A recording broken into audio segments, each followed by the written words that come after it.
For a full hour, you literally just dissected everything that I'm currently doing, and I was absolutely mind blown. We manage millions of dollars a month. We've done millions in revenue. The bigger problems you solve, the more money you're gonna make. For the biggest time, it was just paid ads. Then we added like funnel building. Then we added more copy stuff. Now I'm seeing the biggest pitfall with all our offers is salespeople and hiring and managing sales teams. And you absolutely just blew my mind with your in-depth knowledge on ads. So how'd you start off with paid ads? They were struggling with landing pages, offers, service delivery. Like we fully packed out their calendar and then they just couldn't service deliver anymore. And they was like, okay, Nathan, shut off the app. You always gotta flex some ROAS. Like what's the biggest ROAS you've had for your clients? Dude, the craziest ROAS we've ever had, I don't remember the exact number, but it's in the thousands. Most people think that their bottleneck is traffic, when in reality, it's... What's going on, guys? In this podcast, we're gonna be deep diving with a business owner who's running ads for some of the biggest influencers that you see online. Nate, welcome. Thank you so much for having me, bro. I appreciate it. Beautiful, man. Before we jump in, I wanna kind of go over why they should listen to you, right? And I wanna start off telling my story because I thought that I was pretty good when it comes down to like running ads and stuff. I just met Nate in Miami and we hopped on a call. You didn't charge me for it. And for a full hour, you literally just dissected everything that I'm currently doing, why you should do this, why you shouldn't do this. And I was absolutely mind blown. So I do want to give you your props there. Thank you. And, but yeah, man, kind of tell the audience, I guess, why should they listen to you? I mean, I'm just another guy. Yeah. I'm just another guy. Started an online business. Been in the space for like 3 years. We've only and always been running paid ads. I never kind of like hopped around. This is kind of something we started with. And I saw a lot of people come in and fade out of this industry and we just decided to stick to it. And luckily now, I mean, listen, we manage millions of dollars a month. We've done millions in revenue from our ads and from everything that we've done for clients. And yeah, thankfully, thank God and everything, we've been running everything really good. And I feel like it's just allowed us to level up and be at the top of the paid ads game. I really don't see too many people who are, really deep in this game. Like, of course, we talk about, other competitors and people who are really high up, but I think there's very few people who really strictly stick only to paid ads. Yeah, and a lot of my audience is like content agencies, videographers and stuff. And a big thing that I preach is like stacking your skill sets. Like you need to learn ads, especially like the bigger problems you solve, the more money you're gonna make, right? So that's a big thing I want to talk about, right? Because there's a lot of these, I guess people who are teaching profile vids, this and that.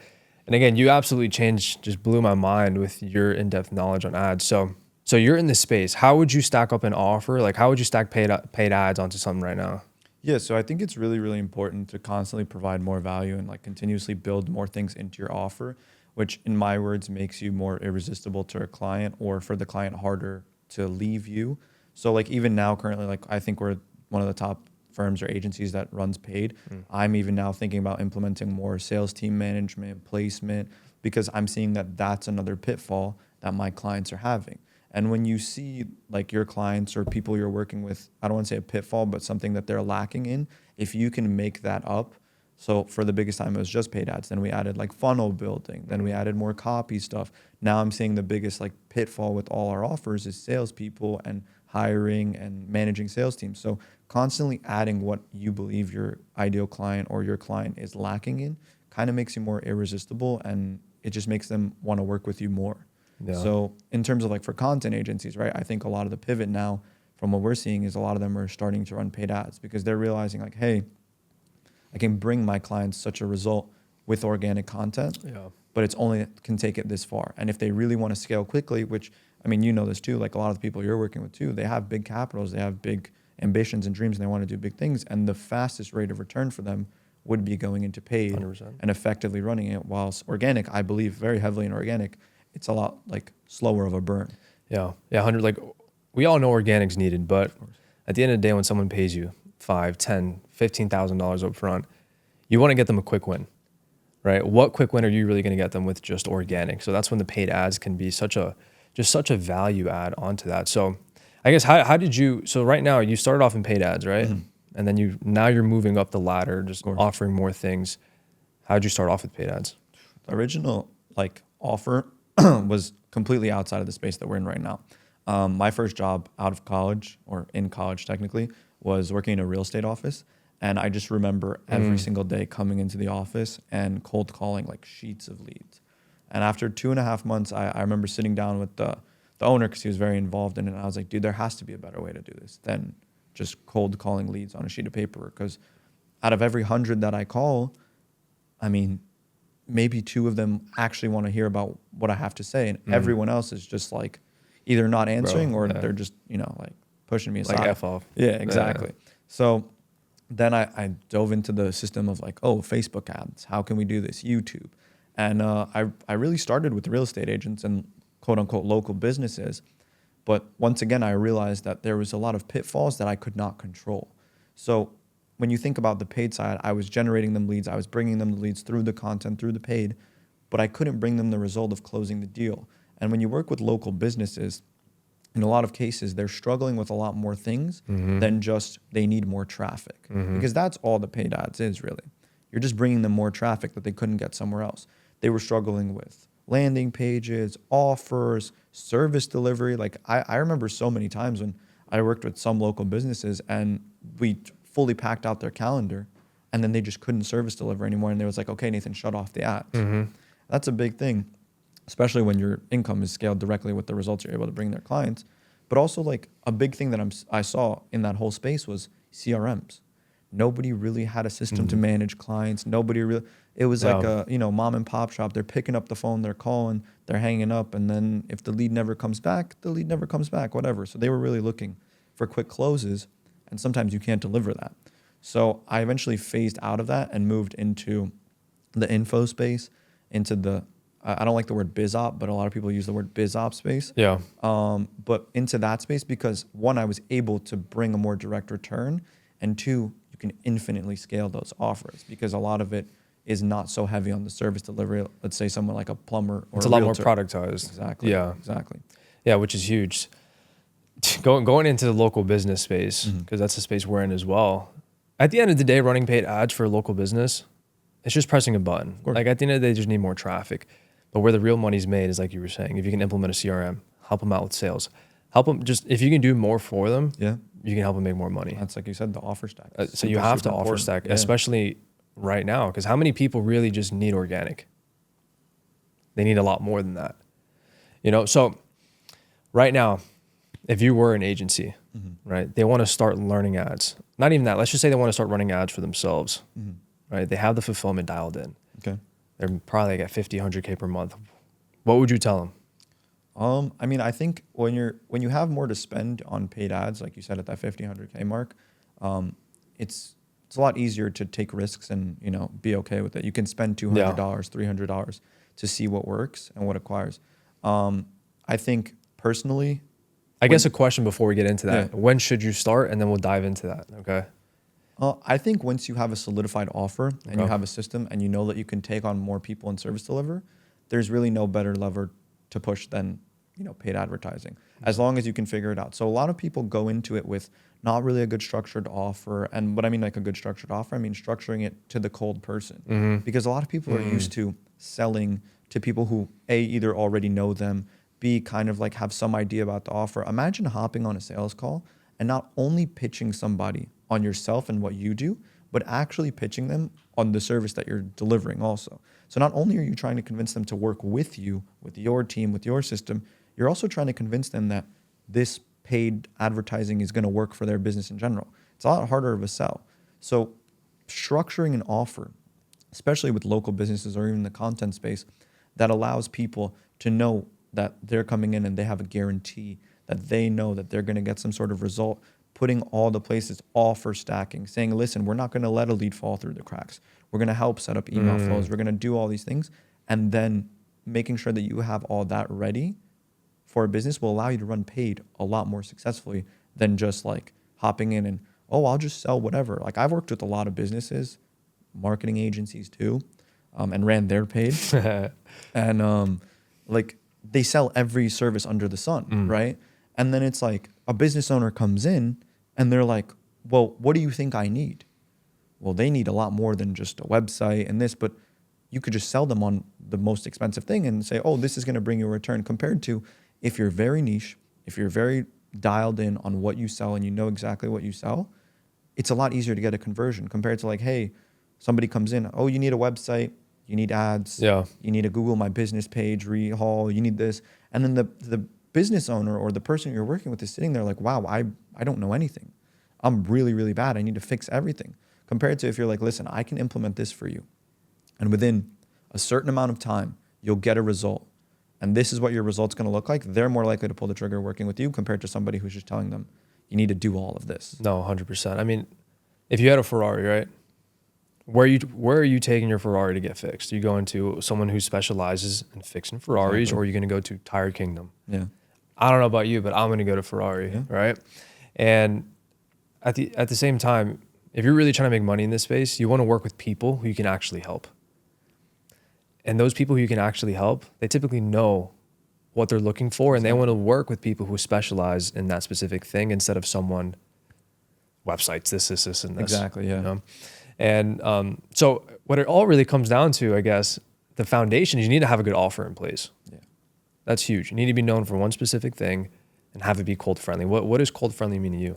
Cold friendly for me really stacks with like three things. One, the person who you're pitching to needs to know within a short amount of time what exactly you're selling. So whether that's email marketing, whether that's ads, whether that's organic content, within an ad or within your ecosystem, they have to understand exactly what you're selling to the naked eye, is like how I used to say. You have to make it obvious. Exactly. It has to be completely obvious, right? Two, there has to be some sort of guarantee that entices them to even do what you're asking them to do. Whether that's opt in for a lead magnet, book a call, you have to give them some sort of, not urgency, but some sort of like, I really want to do this because I think it will do. So a lot of things that people are doing recently is guaranteeing clients or guaranteeing, certain things like that. Views, whatever. Yeah, putting that in your offer and in your ad allows somebody to say, oh, I really need this. I want this. That's a cold friendly ad compared to, we'll help you scale your business.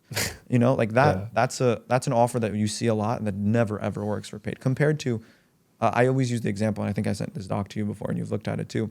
If I told you I'll make you $1 million in 5 years if you listen to me, compared to, hey, I'm going to show you a system that I can implement into your business that will book 3 to 5 appointments in the next 90 days, which offer are you more likely to take?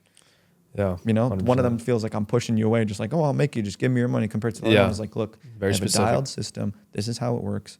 And that's what I think a lot of people, when they run paid or anything, they don't really understand. They're kind of just running it for for more traffic and to see how it is, compared to like having a real structured system and offer.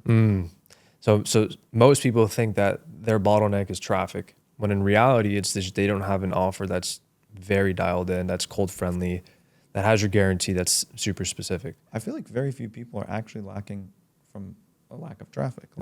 Like their business could really, really make more money if they just optimize a lot of things within their business. The lack of traffic, I believe, really begins to start when your calendar's completely empty, but you have something really good to deliver and you have existing clients that are staying with you for months and months and months because your service is so damn good. Then you can be like, okay, I have a serious lack of traffic. If you're boarding somebody 1 week and then they're leaving the next month, you don't have a traffic issue. Yep. You have a retention issue, and your offer and your whole team and system is not good enough. Because I think this is something that it took me a long time to learn too. It's always better to sign someone and have them stay on forever than it is to just constantly try to grow with more clients. There's a lot of companies, and I'm not saying just agencies or stuff, they work on how can I acquire more people faster than I can lose other ones. Yeah.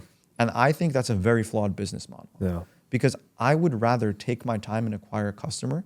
I'd rather spend the money and acquire a customer that will stay for me for a long time instead of constantly having to hustle and bustle and, find new 100%. clients. And I think I brought that up. A big thing of why I like to do a lot of stuff for free and help a lot of people is not because I am looking for money in return, but I learn a lot of things from them, and that then allows me to implement into other businesses and then make money. So as much as I help people with ads, I've talked to you, I've talked to a lot of other people, it allows me to pick up and learn things from you more than you understand that I then implement into other businesses, right? So that hour, as people are like, it's free value. Wow, he's really helping me with whatever.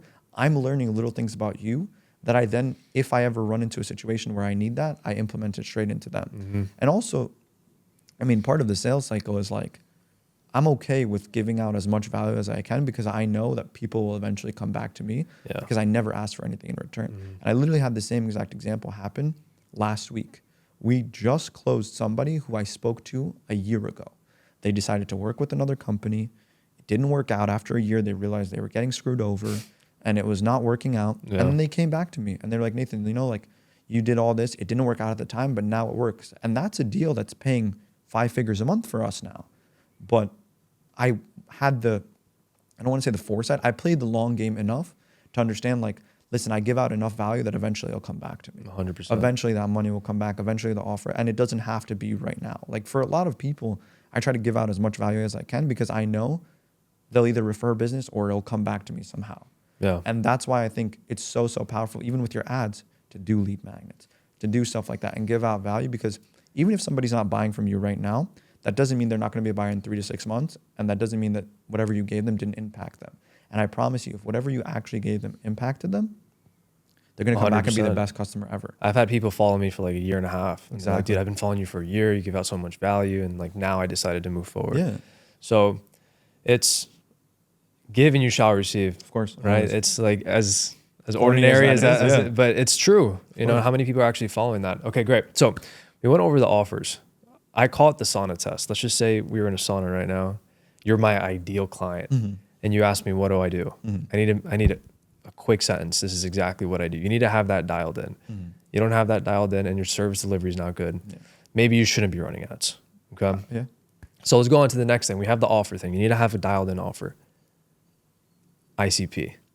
How important is understanding who your client is or who you're actually targeting? I think that's the most important thing. And a lot of the stuff that we do with all of our coaching clients and a lot of stuff that we do with all our clients in general is we build a very, very deep understanding of the ICP by, one, asking them the questions and making sure they fill out forms to really get in the knowledge of their ideal customer, and 2, market research. We want to see exactly down to like how their competitors are running similar ads. Are they walking outside because that's more relatable? Are they sitting in a podcast studio filming? Are they on a beach standing in front of a Ferrari because they're selling an info offer and that's going to catch people's attention? There's a lot of subliminal stuff that goes into ads that builds what we call psychological trust, that if you don't have lined up, it's almost like people don't believe what you're saying. I always say, like, if the curtain doesn't match the drapes, it doesn't make sense, right? Mm-hmm. So like if I have a super high quality ad like this and I'm sitting in a nice studio and I'm very professional and the tonality and what I'm speaking is very high level, and then I take you to a shitty built page that doesn't look good, that doesn't, optimize and doesn't really fit with what I'm saying, then there's no way you're going to trust me. Yep. And that's the most important thing, is we're trying to build trust as quick as possible with ad, because at the end of the day, we're renting people's attention. And if you can't build trust and you don't know how your ICP actually relates to you, then you're never going to be able to convert them. And I see that happening so much. A lot of people are targeting like super high-end business owners, but like with no disrespect, the system and the view that they're presenting to people 100%. Is not there, right? It's even the viewer, right? Like for example, me, if I was trying to go after a super high-end B2B company, like are they going to relate more to me or someone who looks a little bit older, a little bit more professional? Mm-hmm. Probably them, right? So those things make a huge difference. For example, I have one of my people in my programs, he's like 19, but he looks like he's a baby. Mm-hmm. And he's trying to target wholesalers. And he's in the ads. He has like a squeaky voice. Yeah.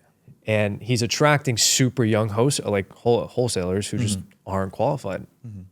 What does he change? He changes the person who's actually in the ad. Yeah. That's it. But more people, like more qualified people come in. Yeah, and I think a lot of people like don't look to other industries also, because like if you think about the industry of e-commerce, where we've done a lot of stuff too, it's exactly what we do, right? Like if we're selling a nail polish and the nail polish is made for somebody who's my girlfriend's age, then probably in the ad it's a good idea to have somebody who's younger. Yep. Compared to if we're selling a nail growth or a repair something for older people, it's probably better to have somebody who's older showing off the product and using it. Yep. Because these algorithms are so smart that they catch on to things like that and they see things like that and they put them in front of your existing audience. So that simple change that he made probably flipped a switch and his ads became extremely profitable. Yeah. So how are you testing ads for that specific thing? So like I said, we build a very extensive backlog. I can open any clients of mine or any coaching clients of mine's Google Drives. We do it through Google Drives. Mm-hmm. And I want to see at least 15 ads that they've screenshotted and seen of other competitors. Gotcha. Their funnels. I want to see everything that they do to convert people. And I literally tell them, like, go funnel hack people. Go watch their ads. when you're scrolling at night and you see an ad that, wow, that relates to me because I'm my own ICP, go screenshot that, put it in a folder. We'll talk about it later. We'll look through it later. And then we're building the ads that we're building, the way we're filming them, the funnels that we're building are structured off of those things. So a good example was, I have an SAT offer right now. And at the beginning, we were thinking kids in the ads. We're seeing kids in the ads. By kids, I mean teenagers, of course, studying for the SAT. But it was attracting a lot of younger parents. And they were like not really skeptical. They weren't want to buy it compared to when we put a tutor in a room tutoring as the hook of the ad. It instantly brought in a demographic that was older, 50, 60 plus, right away, with older kids, right away. Because we just changed the view of the ad, and it changed everything compared to the same way that I don't think if you're a high-level business owner selling a biz op or B2B offer, you should be walking around outside making ads. Not because your ideal clientele doesn't watch those types of things, but it just shows a level. Like I've seen a lot of the, like, I'm gonna do this for lack of things, like walking around like, hey, business owners, like maybe as like a middle of funnel or bottom of funnel, we'll get into that more, it would work. But as an initial top of funnel, you want to show professionalism. 100%. You want people to trust you. And that's like, as much as relatable that is, my example is you'd never see a Patrick Bet-David do it. You'd never see a high level business owner who's selling a really high level business training program or something, do something like that. They're mostly using, like I said, psychological trust. They're on a stage talking in front of 100 people in the beginning of their ad. That's instant authority. Who is this guy? He's talking on a stage right away. And we use stuff like that within funnels too. Dude, I'm the biggest fan of, like, if you've ever talked in front of a crowd and you have pictures, put that on the funnel. That's instant authority. Instant. It's like instant. And it doesn't even have to be a room with thousands of people. It could literally just be like the back of somebody's head, and you're holding a mic and talking. That gives them a psychological trigger of like, oh, this guy's talking in front of people and people are listening to him. He must know what he's talking about. So little things like that, finding out how you can relate to your ICP through those things and bring that trust across is the most important thing with your ads. So important. So that just showed you guys how important it is to understand who you're trying to attract, because that just dictates so many things. What type of ads you should be using. Also, the next thing I want to go over is messaging. Like what are you saying in your ad, right? I think it's so funny. Like I'll see some B2B ads, like very high-end B2B ads, and they're like, "Oh, we'll help you scale."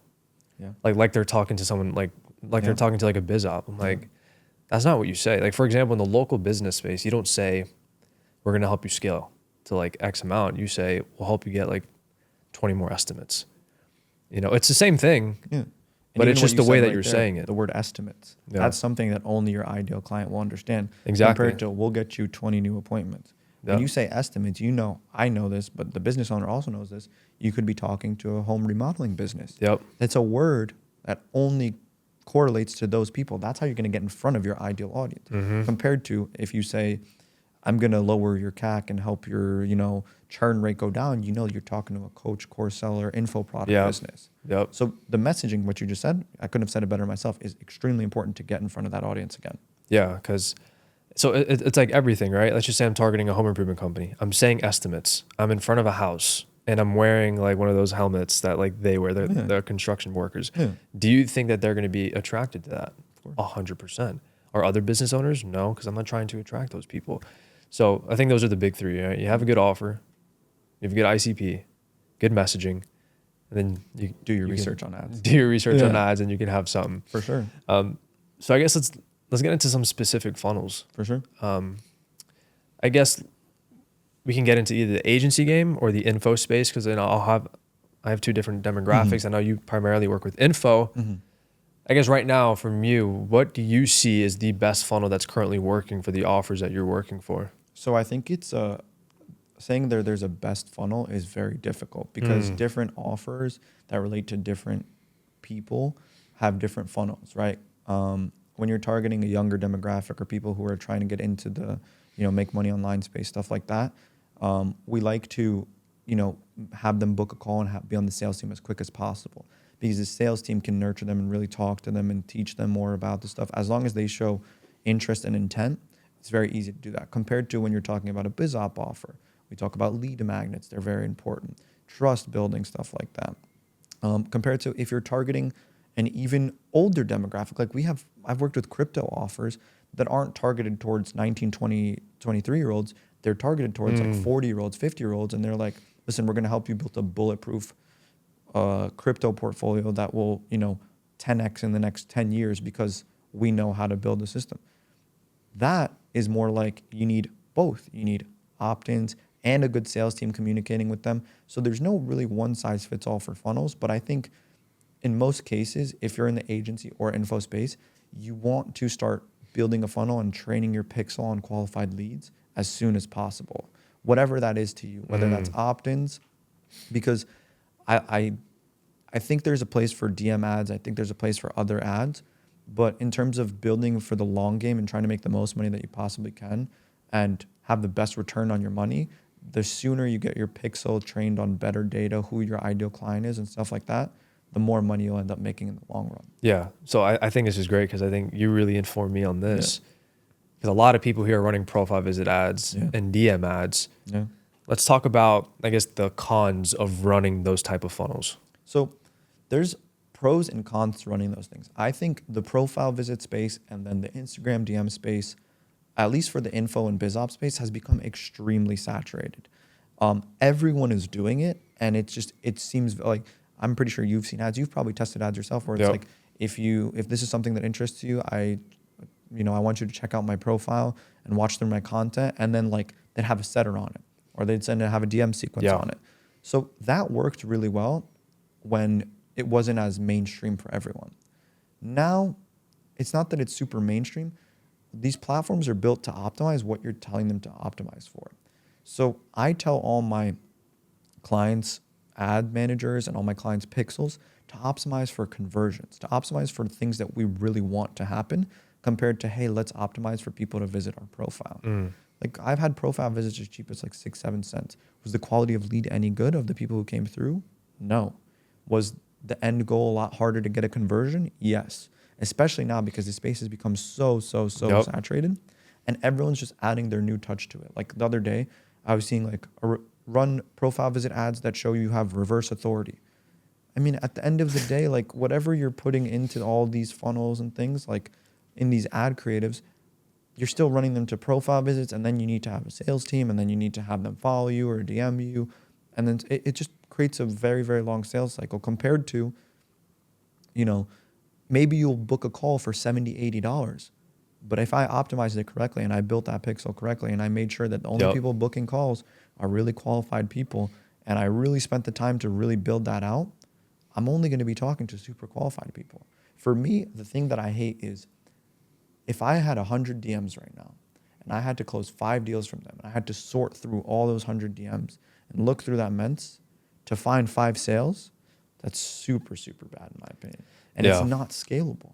Imagine this. You have 100 DMs a month, you close 5 people, even though those numbers aren't realistic. You did that. Now you want to scale 10x. You have to get 1,000 DMs and close 50 people. Now you want to scale 100x. You have to get 50,000 DMs and close 1,000. It becomes this mess of like finding a needle in a haystack instead of building it right from the first place, optimizing for your ideal client, making sure that the conversions are only with people who you really want to get to. Yeah. And then it's just an exponential growth. You spend more, you acquire more of those ideal people who booked calls because we trained the pixel on it. And it becomes exponentially easier to scale compared to putting so much stress on your sales team, on your setters, on your own DM flows, on your many chat sequences. And you know this better than ever. Sometimes these are people errors. You lose deals because some setter didn't contact this person. 100%. One person didn't show. Or they just get lost in the DMs because you have too many. Exactly. And it's infinitely harder to scale things like that. And that's why when you see people at the top of the game, and I don't mean people who were like, quote unquote, at the top of the game making money. I mean people who are like Jeremy Haynes and all these people working with all these people. Do they use DM ads? Yes. Do they use these things? But at the end of the day, pixel conditioning, training, and when you're spending that 10, 20, 30, 40, 100, $200,000 a month, even up to millions of dollars a month, you need that data. That data is the most important thing. That's all I've been optimizing for it. And let's get into the next thing, because I think a huge question I always get, and you told me before this that you also get this question a lot in your DMs, is if someone were to close a client for ads, Like, what funnel would you recommend them to run? I guess an info person. What would you do? So in terms of info, you like I said, giving a free training or some sort of value will build a trust parameter, and then having your sales team come in or do something is very like good. Yeah. Or having, let's say it's like a trading offer or something like that. The faster your sales team can communicate with them is even better. So we've run things as simple as like simple type forms on a page. Fill it out. If you qualify, our sales team will call you. If not, you get instantly pushed to the downsell, which could be a monthly subscription or whatever. BizUp is a little bit different. Business and content agencies and high ticket offers like what you're asking about, I would say lead magnets are very important, but also like booking a call, having people book calls and having people nurtured through your other content, objection handling before that. So by the time they hop on that call, they already know you, they already like you. Yeah. They already kind of understand. So you're not, once again, like I said in the beginning, selling yourself and then selling them on the service that you're going to deliver. Yeah. All these things I believe are extremely important. So for those, book a call funnels, but also giving away lead magnets are the most important things. Yeah. So run I your agree. book a call as like a secondary, like middle of funnel, bottom of funnel, and run your top of funnel. You can run free opt-ins, lead magnets, DM things, give them all these things. But then when you really want to get to the conversion, it has to be like a VSL page or a book a call page. Yeah. It has to be, in my Yeah, opinion. I agree. Biz op and agency. And for that, you're specifically saying, like, when you're saying middle funnel, bottom of funnel, you're saying you're just retargeting everyone who's watched your ads. Yeah. So that's what the whole profile visit thing originally was. Yeah. How many people can I get to visit my profile as my top of funnel to then retarget them and build them into a middle of funnel? That was the original game with profile visits. It's changed a little bit now, and I think the route of lead magnets, free trainings, opt-ins works better as a top of funnel. For some people, they don't even need that. For some people, the top of funnel is their organic content. They have such a big organic content presence. Yep. Their top of funnel is their organic content. And then you can run middle of funnel ads. Just, hey, I know you've watched my content. We know you've given out a lot of value. We know you've commented, blah, blah, blah. We've been to our landing pages.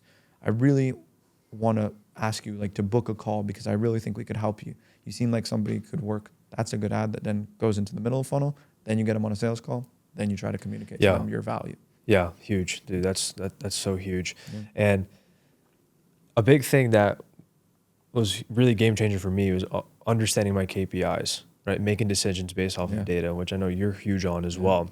And I get these questions all the time, and I'm sure you do as well.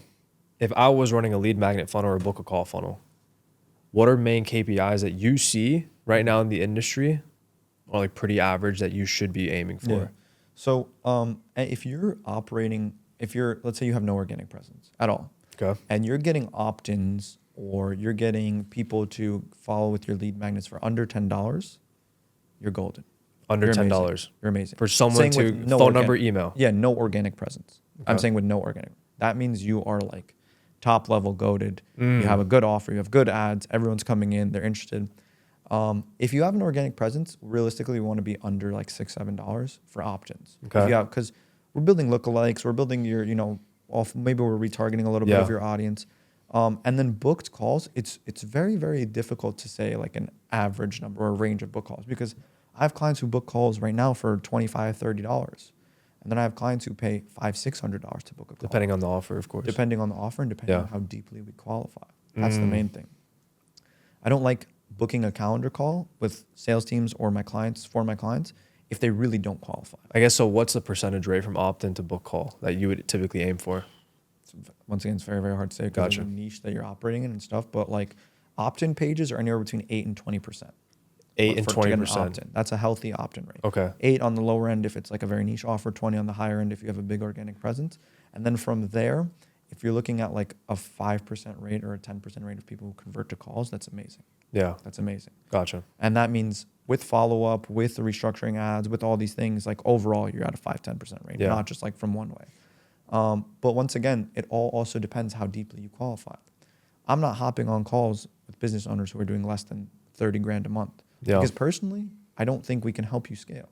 Yeah. Right? I don't think we can do anything for you if you're below 30 grand a month. In terms of our coaching offer, in terms of our other offer for our agency, I need you to be spending at least 15K a month, or we can't take you on it. Just the numbers don't add up for us. So my cost per booked call, a lot higher than my cost per book call at one point was like $260. No.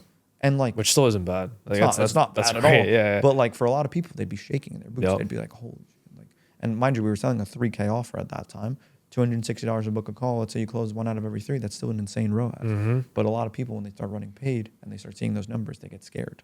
Because I think the paid industry has really taken a hit because everyone's racing to the bottom. Oh, I have the lowest conversion cost. I'm getting DMs for 50 cents, for $1. At the end of the day, I couldn't care if I have the highest cost. If I have the highest conversions, that's all that matters.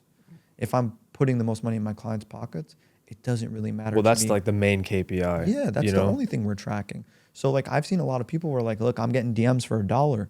I'm closing 1 out of every 1,000 of them. So really my cost per conversion, my CAC is still $1,000. But if I did that with 2 booked calls that were $250, $500, I'd still be at the same number. Yep. It just cost me a lot less hustle and bustle to get 100%. To those 2 conversions. Yeah. So I'm really trying to get away from this, like, we're not the cheapest. We're not going to bring you the lowest cost per conversion.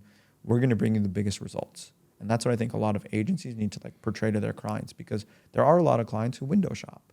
Oh, but right now my cost per lead is $8. Okay, well, I challenge you. What's your cost per acquisition? I don't know. And that's what happens. Yeah. Oh, but especially in the local business, I've seen this a lot in local businesses. My Google ads say $11 a lead. Well, what are we qualifying a lead as? Somebody who just called in, somebody who maybe started ringing but then hung up 2 seconds later because they accidentally called. That's a lead for you. Yeah. Is that really worth it for you? Does that really make sense? So I always like to challenge what people say and what people show. And we just had this conversation. I spent $300. I made $3K. It's not enough to understand a metric. It's not enough. Because I guarantee you spend that $300 again, you could make that money again, or you could not. You could have got lucky and got a hit. Until you're spending and really, you have this thing too where now you're seeing real KPIs, you're seeing real numbers. Yeah. And now you're really thinking middle of funnel traffic, bottom of funnel traffic. Yeah. How can I make more conversions out of the data I'm already getting? That's when you start playing a really dangerous game and your ROAS starts getting into the double digits. That's when it is. Which is a fun game to be in. Yeah, it's a very fun game not to a be bluff. in. I guess to hit a little flex though, you always gotta flex some ROAS. Like what's the biggest ROAS you've had for your clients? Dude, the craziest ROAS we've ever had, it wasn't even in info, it was in e-com. And this is back in the day. So you were selling an e-commerce product? We were selling an e-commerce on TikTok? No, on Google. Okay. And the ROAS was, I don't remember the exact number, but it was in the thousands. Jeez. Now, I want you to understand, this was everything lined up perfectly. We were selling outdoor Christmas lighting, permanent installations. Each product was $15,000. We were selling it during the Black Friday, Christmas time. We had a good offer in place. We had good ads that we tested months in advance. So for that month, we spent, I think it was around like $1,000 to $2,000. We generated over like $30,000 in sales, $40,000 in sales. Wow. Mind you though, you see those numbers and you think it's crazy. That was only 3 conversions that it took to get to that number. Yeah.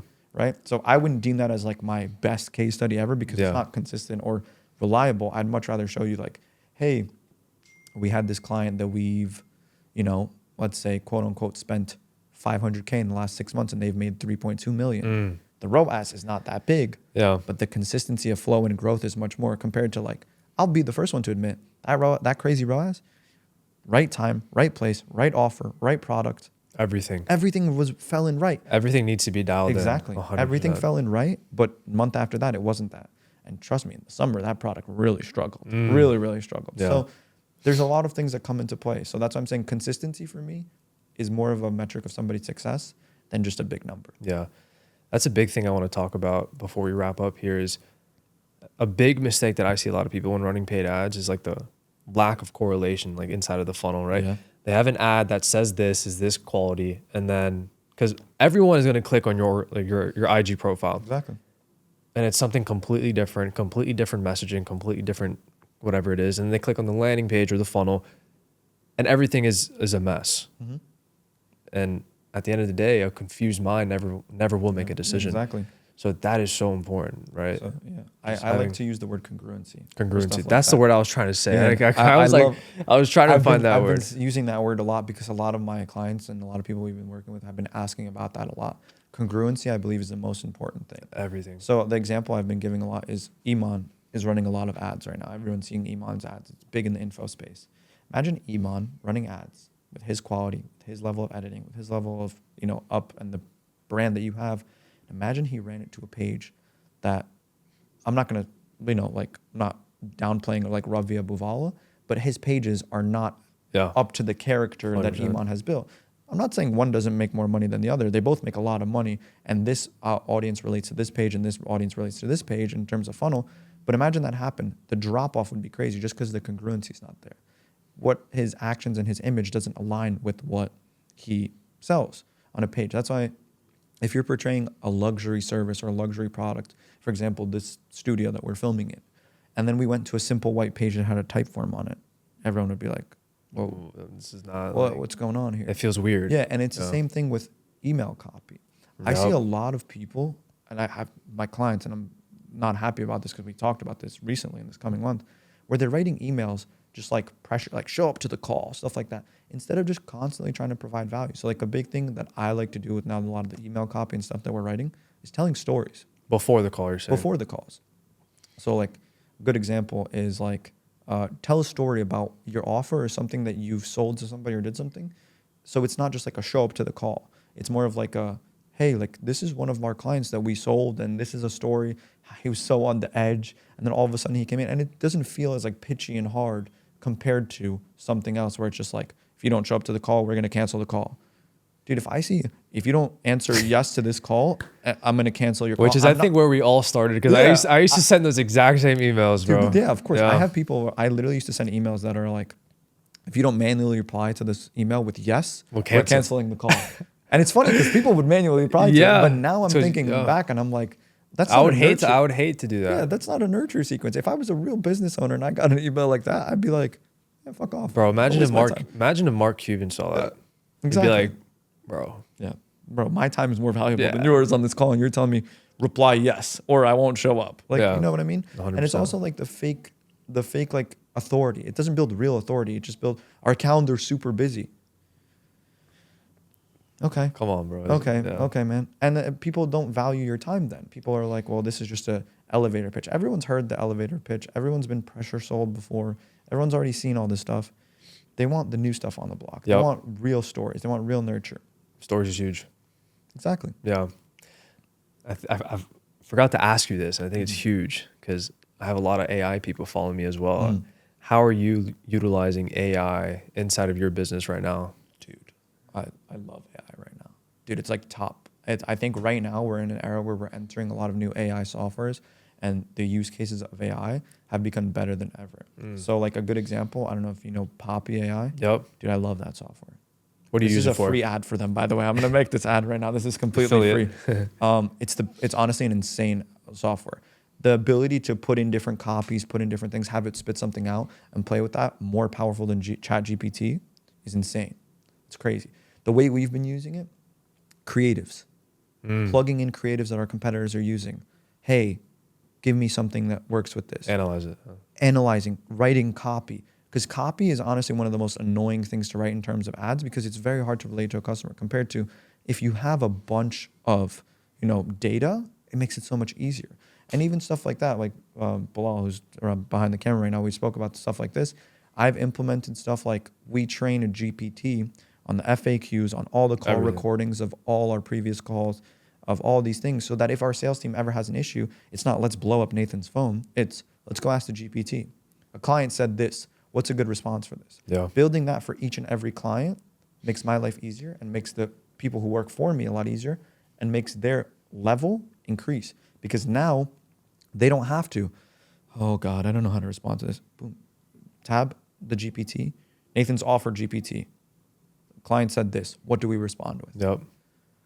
Oh, sir, well, actually we get this question asked about us a lot because it's already in the data. And then they're already responding to the client, and ChatGPT just gave them a breakdown bulletin points, and boom. So it's more about how you use the AI and how you program it 100%. To fit in with your offer and your ecosystem. It's huge. Or your clients' ecosystems, than it is like the new next hot thing on the 100%. I've seen a lot of, I don't know if you know AppointWise. It's like an AI dialer. Yep. Train it on the voice and it dials your leads right away. Is it amazing? I don't know. I'm not going to downplay it or say for some people it's really good, for other people it's not. But it's more about how you implement it than the actual software itself. Something that we're testing right now is because we're actually making our own AI chatbot is local businesses, Instagram DMs to the chatbot. Because here's the thing, like you can get away with an AI chatbot in the local space. Yeah. If you're in the info space, no way. Well, it's also because of the volume that you're getting. Exactly. The more volume, the more likely it is to break. It's also like a lot less qualification questions. Like, are you a homeowner? Yes. Are you in this area? Yes. Appointment. Do you want solar? Something Exactly. like that. That industry So works amazing for it. 100%. And it doesn't cost you anything. Probably it just costs you a little bit a month. Yeah.